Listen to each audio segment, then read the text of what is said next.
Welcome to another special edition of Sports Lab Overtime. I'm Justin Baxley, hopping on here Saturday night to just talk a little bit about the Florida Mississippi State game. Wanted to get some thoughts in real quick, just to kind of put a bow on this game as we head into potentially a pretty big week for the Florida Gators in terms of potential changes at the top. Look, all the rumors are out there. We'll find out probably in the next few hours, 12 hours, somewhere in there, 24 hours, whether the rumors are true or whether, we'll continue to see head coach Billy Napier roam the sidelines for the Florida Gators. But before we dive into what can be a pretty big week here for the University of Florida, let's dive into this football game. So as you know, I've been doing these pretty regularly now, and a big part of that is we're just trying to give you as much content as possible through this YouTube channel. Our goal is to be your home and your source for all things Florida Gators, whether that be football, basketball, baseball, everything in between. We'll have you covered for gymnastics. We've got the Ryan Tice show already on WRUF, so make sure you're checking that out each and every week for our volleyball team.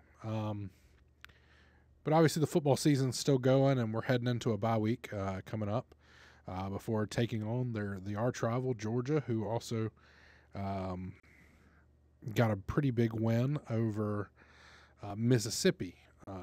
Ole Miss. I'm sure there's probably some Gator fans had one eye on what was happening up in Athens. Lane Kiffin's offense once again, just running up the score, track star type stuff for about 3.5 quarters against what many consider a pretty solid Georgia defense. It's not the Georgia defense that you're used to, but it's still a pretty good Georgia defense. And what Lane did today was very impressive. Scored on all but 2 drives, I believe it was. Unfortunately, those 2 drives happen to be the big ones, the ones that ended up giving Georgia its victory. Maybe it was 3 drives, but anyway, for the first 7 drives, it was all touchdowns for Ole Miss. Of course, Georgia also scored on every single drive except for the final one where they were just kneeling the ball out. So that tells you it was an offensive shootout, which is the second one for Georgia this season. They already had the one against Tennessee earlier in the year. But again, I know there were some Florida fans that were watching that intently for a couple of reasons. One, you're scouting the next opponent on the schedule, but I think there was also some potential scouting for some folks who have Lane Kiffin at the top of the wish list if Billy Napier's time at UF is coming to an end.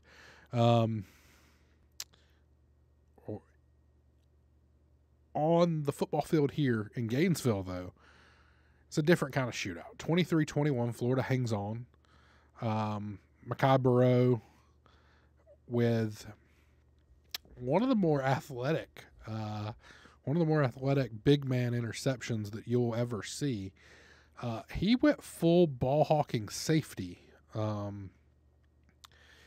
from his defensive tackle position. He was watching the quarterback's eyes, Blake Shapen, and you'll watch, and he literally stops, looks at the quarterback, and then backs up and immediately is able to come down with a very athletic interception. But the game as a whole was not the one you throw on when you're trying to teach somebody how to play a good game of football, I can tell you that. It was a pretty sloppy game. It was which team could make the least amount of mistakes was going to win this football game, and there was a lot of mistakes on both sides.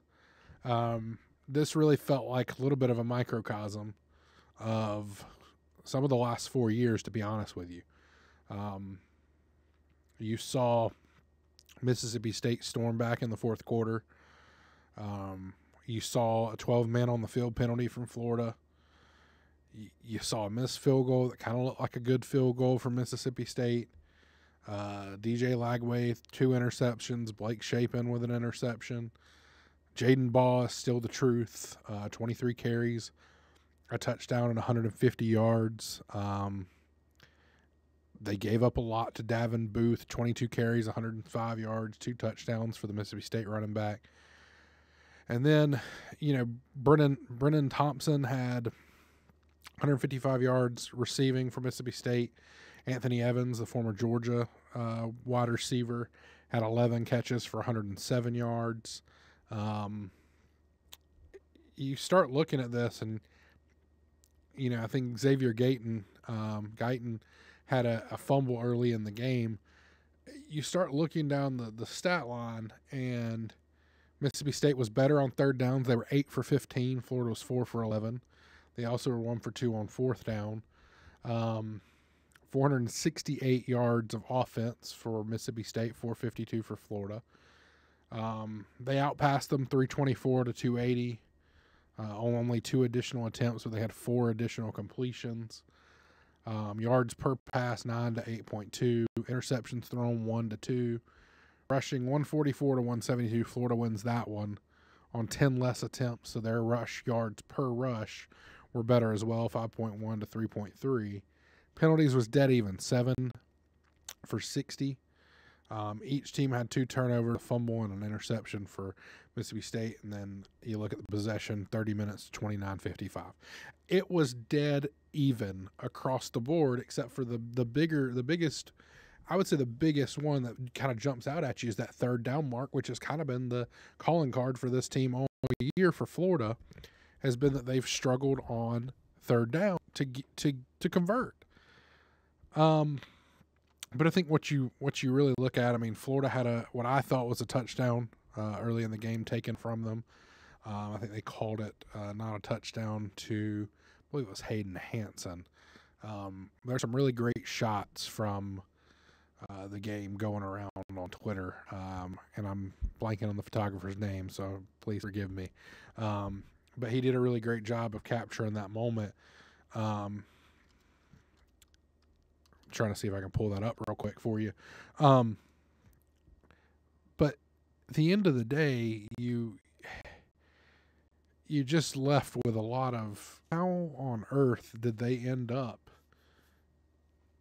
in this situation? Like,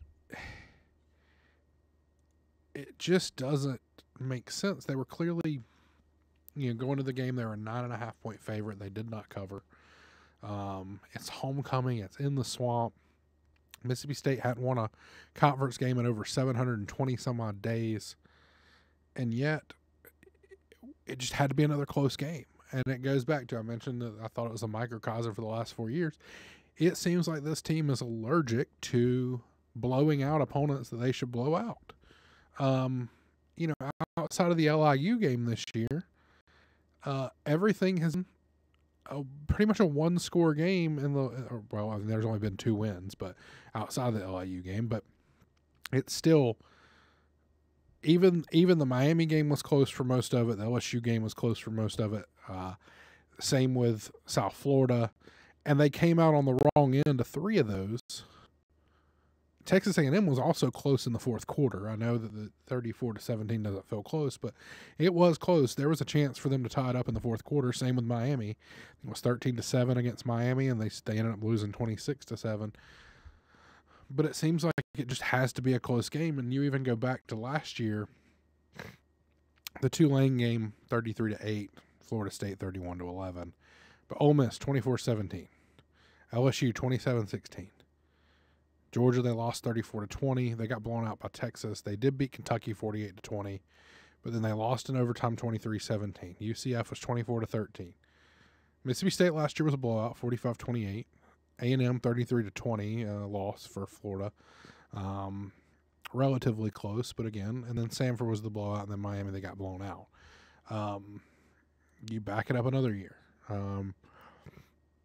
South Carolina, one of their wins that year was 41-39. Even Charlotte, 22-7.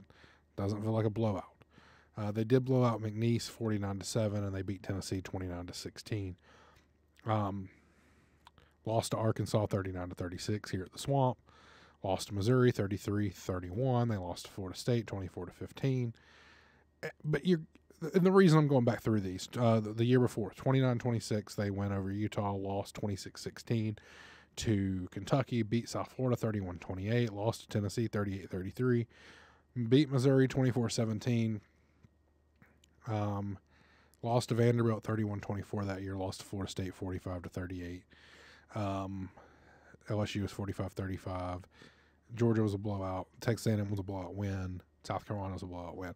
But the reason I bring up all of those, I know I just gave you basically 4 years worth of schedules, but I bring all that up because it really speaks to what the entire underlying thing here is. And my best friend Christian and I talk about this often, and he is the first one that really drew my attention to this, was the margin for error in these games is incredibly small. You can't afford to have too many mistakes, because the moment you have a mistake, you've lost the football game, because you're allowing these games to come down to be 1 or 2 score games. And so I know we all often talk about that one play doesn't necessarily change the outcome of a game, but the reality is that when you play 1 score and 2 score games every single week, you are bound to come out on the wrong side of it because of 2 or 3 plays. And it goes back to what Billy Napier said earlier this year. We're 5 plays away from being dangerous, or whatever it was, something along those lines. He's not wrong, but there's a reason that they're 5 or 6 plays away from being dangerous. It's because each and every game comes down to 3 or 4 plays, because none of the games are blowouts on either side. It's always a close game. And I'm sorry, but when you go up against a team that hasn't beat a conference team in over 700 days, the last time they did was a 7-3 victory over Arkansas, you just have to sit there and go, why can't we put the throttle down? The same thing in the Texas game. They were up, I think it was 19-7. Something along it was close to that. I mean, I don't want to be wrong on that. Let me check. Yeah, it was 19-7 at the half. They scored 10 in the third quarter and 10-7 in the third quarter. So you're looking at 29-14. In the fourth quarter, instead of crushing them, Texas gets a score and then has the ball with the ability to drive, because not enough time was run out off the clock. And it felt very similar to the game today, because, again, you're in the fourth quarter. You have a chance to put the thing away. It's 3rd and 7. There was a couple, and then I think DJ gets sacked. There was another one where it was like 3rd and 7, and they ran like a QB draw. None of it really made sense. I might be mixing up the two, but there were a couple of different times where I'm like, what are we doing? How are we not? What's the plan here? Let's see here. There was the punt. Yeah, here it is. So the last drive before the last drive, 3 plays for 2 yards, and it knocked 22 seconds off the clock.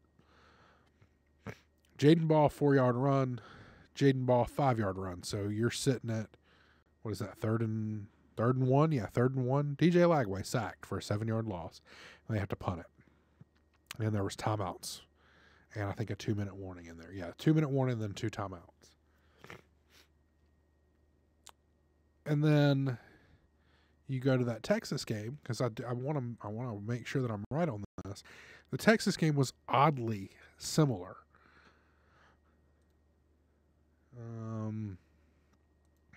Let's check those play-by-plays. Yeah, you come down here to the last two drives for Florida. Last 3 drives. Let's just do the last 3 drives. 2 plays, 1 yard, and an interception. The next drive, 3 plays, 3 yards, punt. And the next drive, 4 plays, 20 yards, punt. Over the course of those 3 drives, 50 seconds, 25 seconds, and 2:25 was taken off the clock. During that time, Texas scores a touchdown, and they get the ball back with a chance to drive and tie the game at the end of it. And you just have to be sitting there going, what are we doing? Why can't we run out the clock effectively? You've got Jaden Ball. He's gotten 2 straight carries for 9 yards. Sorry, checking that. The Texas game just went final 16-13 in overtime. The Longhorns hold on against Kentucky. But I just wanted to go back. You start looking these. You start realizing there's a pattern to it. There's a lot of games turn out very similarly for Florida. They either win or they lose, and it comes down to the last 2 drives. And that's not a fun way to watch college football, if I'm being honest with you. If you're a fan of the Florida Gators, if you're a fan of anybody else, yeah, I'm sure these games are incredibly exciting to watch from the outside. But as a fan, you've got to be sitting there going, really, this again? Because you don't know which one it's going to turn out to be. Is it going to be another South Florida where you lose by a single point because Mississippi State does the most obvious thing in the world, and that's run the clock out and then kick a field goal to win the game? Is it going to be another South Florida, or is it going to be a Texas where the defense steps up and you win the football game? Technically, it was the Texas route, but it was because Mississippi State chose the Texas route. It was almost like they were playing a game of who could have the most missteps, or who could figure out how to get in their own way the best. That's how this game looked if you were watching it. Mississippi State has the ball. I do want to make sure I get the time right on this, because I was talking to you earlier about this, and I think they said that they thought there was a little bit more time on the clock. The interception did happen with about 21 seconds. So, yeah. But they've got 21 seconds left. I believe they had no timeouts. But they were at the Florida 29. That means they're kicking roughly about a 41, 42-yard field goal. Somewhere in that realm is what they would have been kicking to win the football game. I get you want to make sure it's a little closer, because I think their kicker, Ferry, had missed the field goal earlier in the game, where the one that was very close. A lot of people on your social medias were saying they thought it went over, yada, yada, yada. But he had missed his only field goal attempt of the day, but he had made up all 3 of his extra points, which I know the extra points are a little different. But he had missed the one attempt he had early in the game, but it was close, and I think that was a pretty solidly long field goal, if I'm not mistaken. It was from the 23, so it was about 41 yards. Yeah, it was maybe a little bit deeper than I realized. But either way, it was still really, really close, so he clearly had a leg for it. But instead of running the ball to try to get it to about that same distance, about to that 40-yard mark, I guess this would have been closer to a 50-yarder, but you had a chance to get it to about a 40-yarder for him by just running the ball up the middle, maybe once spiking it. You may get one additional run, but then you'd have to run the field goal unit out. So I get it. You really only have one shot by running it. Maybe you think throwing it gives you a better chance to pick up a couple extra yards to give you, so you can try to win the football game. But it felt very similar to what happened to Miami on Friday night, where Carson Beck threw an interception when I believe they were either in field goal range or very close to field goal range. And you just start looking and you're like, I'm not taking anything from Mekhi Barrow, because my goodness, that is one of the most athletic defensive tackle plays from a defensive tackle that you will ever see in your lifetime. He hawked that ball. He read the quarterback's eyes. He looked like a veteran middle linebacker, safety, whatever you want to call it. That's what he looked like. He looked really good, dropping back into coverage, and he read it the whole way. It was actually incredible stuff. But why didn't they just run the ball? Let's check the Miami game. Miami had it at the Louisville 33. With 36 seconds left, so they did. It was 3rd and 1. No. It's 1st and 10. I'm sorry. With 32 seconds left. Louisville 31's about the same area of the field, so pretty much right in line with where this game ended out. So Miami lost very much similarly in the way that Mississippi State lost this game. It was genuinely one of the most incredible endings you'll ever see to a football game, because Mekhi Burrow, this mammoth man, hawks Blake Shapen and wins the game for the Florida Gators, and it's just like, do we always have to live so dangerously that you need a defensive tackle to go out and make one of the craziest plays you'll ever see in your life in order for Florida to beat a team that hasn't beaten somebody in their own conference in over 700 days? It shouldn't be this hard. It just shouldn't. And I'm not trying to pile on. I'm really not. I'm not trying to pile on. I think that there were moments where I genuinely felt for Billy Napier tonight. There were a lot of Fire Billy chants from the crowd, a lot of Fire Billy chants on the way out of the stadium. And I did. Like, there's a part of you that just, you feel for him because he is a human being. But then, you know, there's a big buyout coming his way if the Florida Gators end up deciding to go that route. But I do. I mean, on a human level, I felt for him tonight. They won the football game, but you could tell he was just trying to get up and get out of there. And a lot of the stuff from the press conference afterwards felt like maybe some goodbyes from some players, and even somewhat from Billy. And look, I don't know what, I know we'll always look back on this time as the record was pretty poor, but I do think he, and I've brought this up a lot. I know if you've been watching me the last few weeks, I bring up the Josh Pate thing that he talks about, is that he built the program the right way. But it goes back to the results on the field. And the results on the field were very much on display tonight. It's games that you should be able to go out and dominate in, that somehow they just have to be so difficult, and there at the end you have to just hope and hold and hang on. And so, just a tough way for, seems like the Billy Napier era may be ending very soon.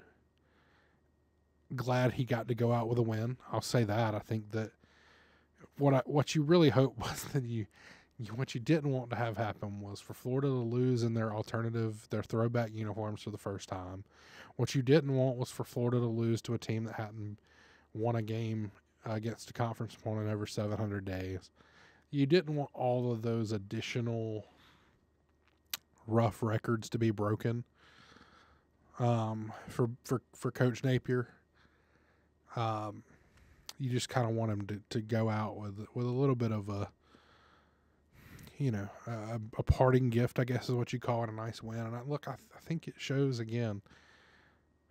The players play hard for the guy. I don't think nobody would ever say that he's a bad person. He's a wonderful human. And I think that, when he came to the University of Florida, if you'll remember, he was over at the O-Dome, he was speaking, and he said something along the lines of, we're here to make men of character. We want to build high character guys. And there have been some times, look, the spitting incident earlier this year, it's a black eye for some. There was another one at Florida State. And, there's been some discipline stuff that you can kind of point to on the field. But I do think that Billy has run a first-class organization. I really do. I think he's a good human, and I think he's done some really good things here in Gainesville. And I know that doesn't reflect necessarily on the record, and I think he would tell you that. I think he would be the first to say he is disappointed in the product that they've put out there this year. I think he'd be the first to tell you that he wishes this had gone a different way. I don't think he's tried to hide behind that. I think he's been pretty forthcoming that, that he wishes things had gone in a way that would have allowed him to continue to coach for a very long time in Gainesville. I think he loves it here. I think he loves the players. I think the players love him. And I think he's building the program in a way that you can be proud of. But I do think that that if all the rumors are true, that the time's probably coming to an end. And if that's the case, I think it's probably time.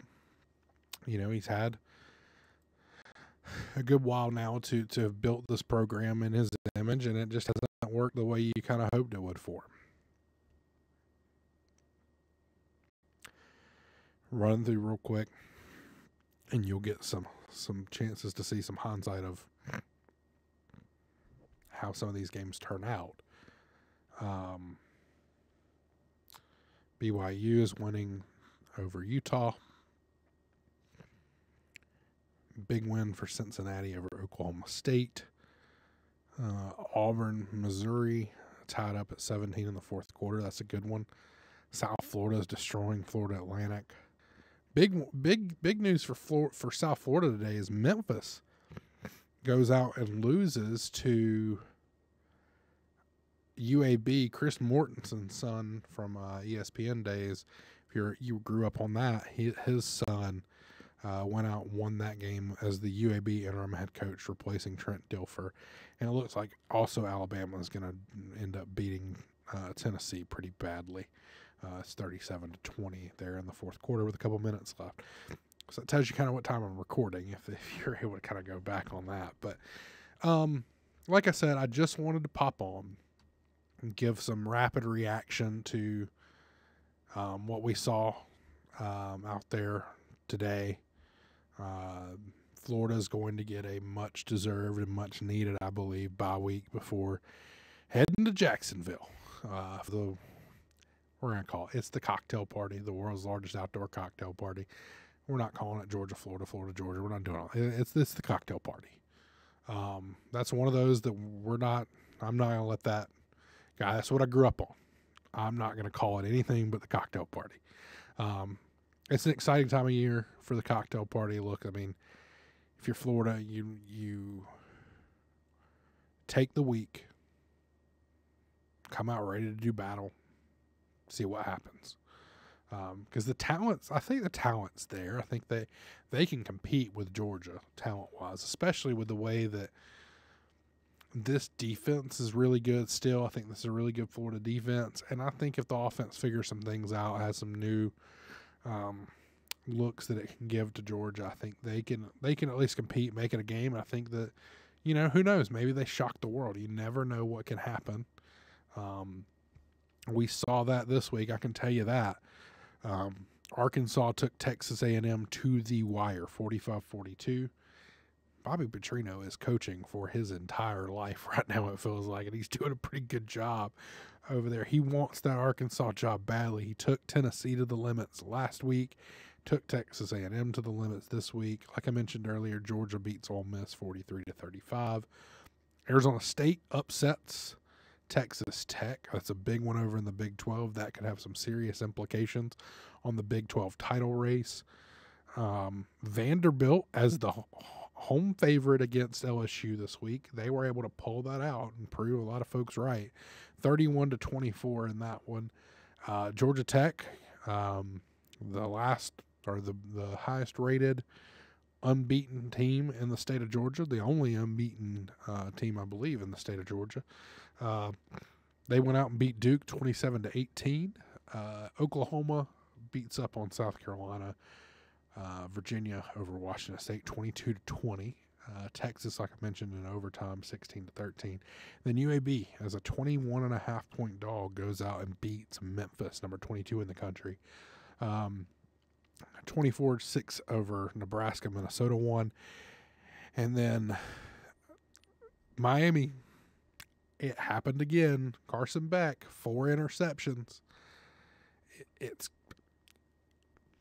been mentioning it for a little while now that he is due for one of his patented games where he throws for 3 or 4 interceptions. And now I will say there was a moment when I was watching that game on Friday night, I was like, well, Carson's going to figure out he's going to throw 3 or 4 interceptions, but his team is somehow still going to win. And that's what happened a lot at Georgia against Florida specifically. Like it's still like he was still able to go out and win football games for his team, even when he threw 2 or 3 interceptions.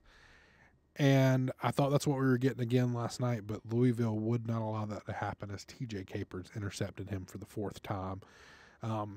Carson, I think, blamed the route that was run, if I'm not mistaken. I think that's the video I saw circulating earlier. And just, crazy week of college football.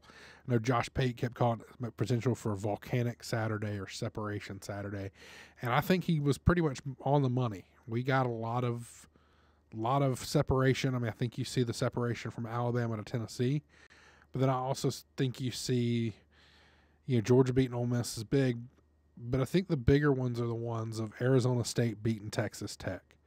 That's going to show that as good as Texas Tech has looked, it was a little bit. We had to pump the brakes a little bit. Sam Leavitt came back this week, and Jordan Tyson had 10 catches for 100 yards. And then Vandy is starting to maybe once again creep up there, as is Georgia Tech and Brent Key. You start looking at this Vanderbilt schedule real quick. They play Missouri and Texas. Folks, if they get past those 2 games, Missouri they have at home. Is it next week? Yeah, so they'll play Missouri at home. And they go on the road to Austin, but then they play Auburn and Kentucky at home, and they finish the season on the road. But folks, if Vanderbilt, let's just say they beat Missouri, beat Texas, beat Auburn, and beat Kentucky, they could go into that Tennessee game as a top 10 team. Maybe even higher than that, with 1 loss, and the only loss being to Alabama, 30-14. But that game was a lot closer than that score indicates. Folks, that Vanderbilt game to end the season, if things fall the correct way for them, could Vanderbilt really make the playoff? These are some legitimate questions. That's how crazy this college football season has been and how fun we're about to have over the next few months. And we're going to see. You may be seeing me sooner than Monday if the reports of what could happen, I guess, for Billy Napier. We don't want to speak at any definites or anything right now because you just never know. But I think there's at least a chance that news comes out sooner rather than later, if all of the sources and things that we're hearing, the rumors, are true. I mean, you see it out there. The reporting's out there from USA Today and from those kind of folks, as well as some of the other beat reporters. But definitely check out WRUF all week, regardless of what happens there. But specifically for that coverage, if it were to happen, WRUF will have you covered, as well as just for the rest of the week. We're going to have you covered with a ton of content as we continue to bring you episodes of Sports Lab Overtime, Sports Lab, Sports Scene, Inside the Huddle. That with Coach Spurrier could be really, really interesting this week.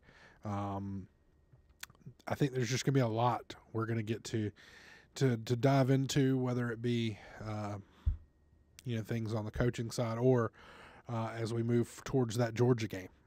You will want to make sure you subscribe these videos. I really appreciate it.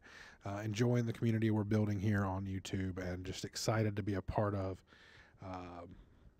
Gator Nation and being able to do these videos for you, and hopefully you guys like them as well. As we move towards basketball and some of the other sports, I'd love to hear your feedback and just let us know kind of what you're liking about the YouTube, where we can maybe add some stuff, or if there's anything you're seeing that you would like to see more of, please let us know, as we will certainly see what we can do for you. We're just excited to be a part of this and growing this page. So until next time, I'll see you soon. Justin Baxley with Sports Lab Overtime.